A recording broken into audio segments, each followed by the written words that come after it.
आओ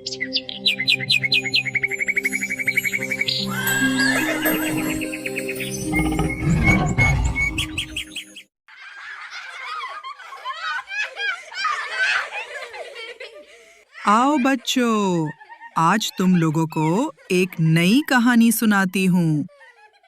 एक ऐसी कहानी जो तुम्हारे दिल को छू जाएगी।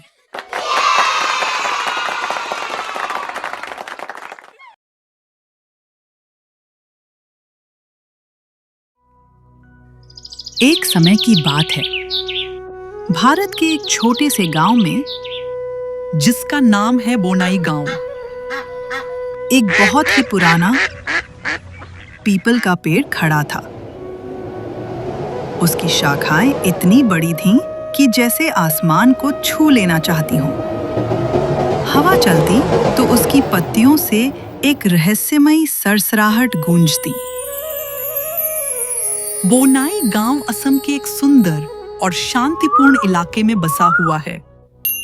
चारों तरफ फैले हैं हरे भरे खेत, जैसे धरती ने हरी साड़ी पहन ली हो। बड़े बड़े चाय के बागान हैं, सुबह की ओस में चमकते हुए। दूर दूर तक फैले हैं ऊंचे पहाड़, जैसे आसमान को छूने की कोशिश कर रहे हों। नदियां हैं, शांत, मीठी, कल कल बहती हुई, जैसे माँ की लोरी। बताओ, और क्या क्या बोलूं इस देश के बारे में। हर कोना एक कहानी कहता है। हर सांस में बसी है मिट्टी की खुशबू, और हर दिल में बसा है हमारा हिंदुस्तान। गांव के लोग कहते थे, इस पेड़ में कोई आत्मा रहती है। वो दिखाई तो नहीं देता था, लेकिन सुबह और शाम के समय आने जाने वालों को कभी-कभी कुछ अजीब सा महसूस होता था। वहीं पास ही एक मेहनती किसान रामू अपनी पत्नी सीता और बेटे छोटू के साथ एक कच्ची झोंपड़ी में रहता था। रामू दिन भर खेत में मेहनत करता। उसकी पत्नी उसके लिए चाय पानी और खाना नाश्ता खेत में ही लेकर आती। दोनों जमीन पर बैठकर प्यार और सुकून से साथ मिलकर खाते पीते।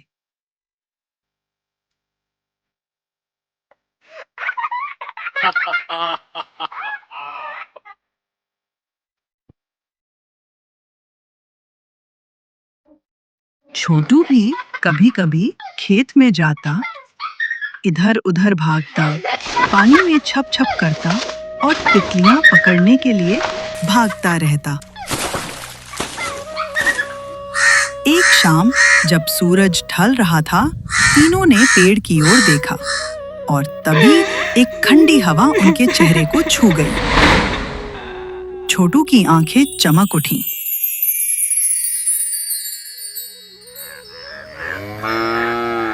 उसी रात जब सब सोने की तैयारी कर रहे थे, रामू खेत से लौटा। लेकिन जैसे ही वो पीपल के पेड़ के पास पहुंचा, उसने देखा वहां एक धुंधली सी आकृति तैर रही है। वो डर गया, मगर फिर भी ठिठक कर देखने लगा।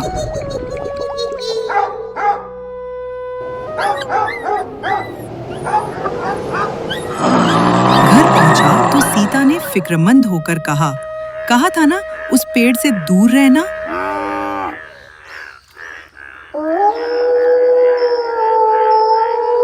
लेकिन छोटू ने मुस्कुराते हुए कहा, पापा, शायद वो भूत हमसे दोस्ती करना चाहता है। और उसी वक्त पेड़ से एक रहस्यमयी रोशनी निकली। अगली सुबह जैसे ही रामू खेत पहुंचा, उसकी आंखें खुली की खुली रह गईं। सूखे खेत अब हरे भरे हो चुके थे।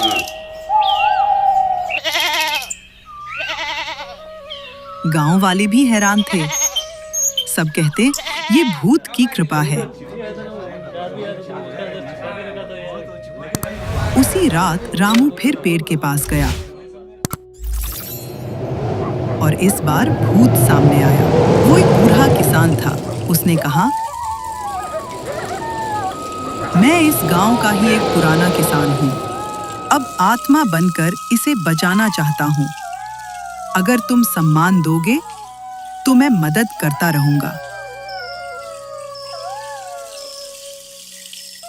अरे बच्चों सुनो, वो जो बात थी ना, बस देखते ही देखते रातों रात पूरे गांव में फैल रही। जिस भूत से सब कांपते थे, अब उसी के बारे में लोग कहने लगे। शायद वो बुरा नहीं है। डर जैसे धीरे धीरे उनके दिलों से मिटने लगा था।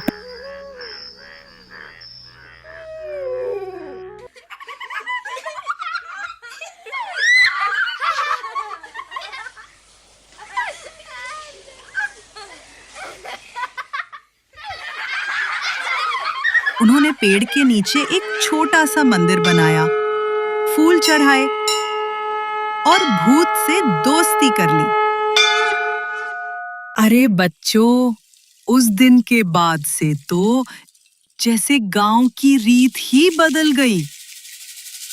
अब तो हर सुबह और शाम सब लोग मिलकर मंदिर की सफाई करते, दीप जलाते और मिलकर भगवान से प्रार्थना करते, पूरे मन से। और फिर क्या हुआ बच्चों? उसी पेड़ के नीचे जहां पहले डर लगता था, अब मंदिर बन जाने से वहां हर साल मेला लगने लगा। ढोल बजते, चूड़ियां छनकती और गांव के लोग तो ऐसे नाचते जैसे सारा डर खुशी में बदल गया हो। अरे बच्चों, अब तो हाल ऐसा हो गया कि वो मंदिर और मेला सिर्फ हमारे गांव की बात नहीं रही। आस-पास के गांवों में भी उसकी चर्चा होने लगी। लोग तो दूर-दूर से आते, कोई भगवान के दर्शन के लिए तो कोई मेले की रौनक देखने के लिए। सच मानो, जैसे सारा इलाका ही चहकने लगा हो। भूत ने सिखाया, प्रकृति के हर रूप में कुछ न कुछ सीख है। डर नहीं, समझो और सम्मान दो। अब गांव वाले भी उसे पूजने लगे। वो पेड़ अब डर का नहीं, आशा और समृद्धि का प्रतीक बन गया था। छोटू ने एक दिन मुस्कुराते हुए कहा, बड़ी ही मासूमियत से, आंखों में एक चमक के साथ, आप भी तो हमारे गांव के एक सदस्य हो गए हो। तब भूत बस मुस्कुरा दिया।